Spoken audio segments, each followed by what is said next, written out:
আসসালামু আলাইকুম দর্শক মণ্ডলী, শুরু করছি একটি নতুন ভিডিওতে। এটি দেখতে পাচ্ছেন পাবনা এবং ঈশ্বরদী বা উত্তরবঙ্গে যাওয়ার একটি হাইওয়ে রাস্তা। এই হাইওয়ে রাস্তাতে চলে ময়লার বাণিজ্য। ময়লার বাণিজ্য এই জন্যই বলছি, যেখানে ময়লা নিয়ে বাণিজ্য হয় সেটাকে ময়লার বাণিজ্য ছাড়া আর কিছু বলার থাকে না। আপনারা অনেকেই জানেন যে ময়লা শুধু ময়লাই। এটা আবার কিভাবে বাণিজ্য হয় দেখতে পাচ্ছেন, একটা মেইন রাস্তা। এই রাস্তাতে পাবনা শহরের যত সব ময়লা আবর্জনাগুলো আছে দেখুন, এখানে নিয়ে এসে খোলা অবস্থায়, উন্মুক্ত অবস্থায় ফেলে রাখছে কে বা কারা।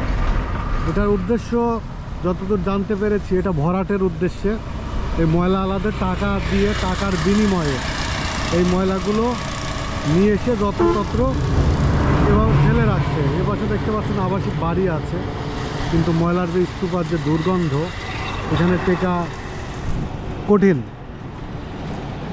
তো দেখতে পাচ্ছেন ময়লার বাণিজ্য এভাবেই চলছে। আর দুর্নীতিগ্রস্ত কিছু লোক থাকে, পৌরসভা বা সিটি কর্পোরেশন, তাদের ময়লা আবর্জনা ফেলার জন্য নির্দিষ্ট একটি জায়গা থাকে, যে জায়গাতে ফেললে পরে পরিবেশের ক্ষতি হয় না, সাথে মানব স্বাস্থ্যের ক্ষতি হয় না। তো এখানে মানব স্বাস্থ্যের তোয়াক্কা করেনি। এখানে পানি দেখতে পাচ্ছেন, এই পানির মধ্যে পড়ে গেছে। এখানে নিচে একটা ব্রিজ, তো ব্রিজের ভিতর দিয়ে পানি চলাচল, অর্থাৎ অপোজিট থেকে পানি আসবে এই রাস্তার নিচ দিয়ে। ব্রিজ বা কালভার্ট বলে, সেটা কিন্তু অলরেডি ব্লক হয়ে গেছে, যেটা বর্ষাকালে আমরা এটার কুফল বুঝতে পারবো। আর এই ময়লা বাণিজ্যটা বন্ধ করতে হবে। এতে প্রশাসন বা দায়িত্বশীল কর্মকর্তাদের দৃষ্টি আকর্ষণ করছি। এটা পাবনার মালিগাছা পার হয়ে এসে আপনার মনোহরপুর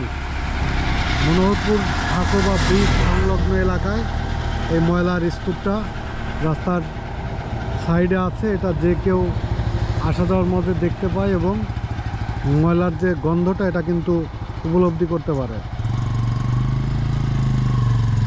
তো দেখতেই পাচ্ছেন। আর এটার যথাযথ ব্যবস্থা আমরা আশা করি অতি শীঘ্রই পেয়ে যাব।